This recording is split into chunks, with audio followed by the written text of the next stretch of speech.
For me, I think the biggest issue is, great surgeons or good surgeons know when to lift the flap, great surgeons know when not to lift the flap. And I think it's important to have a good understanding of the risks involved with lifting flaps late. Question from the audience.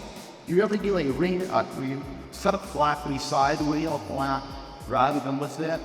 Yeah, we've done several of them in the years, and the big issue is what we call the toilet seats.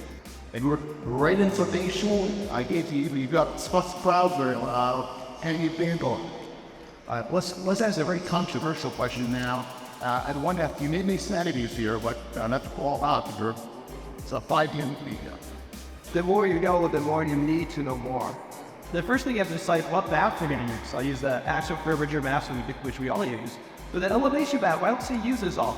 Basically, it shows the same data, but the elevation displays the difference in height, the elevation of the cornea, and white bonds with a reference sphere.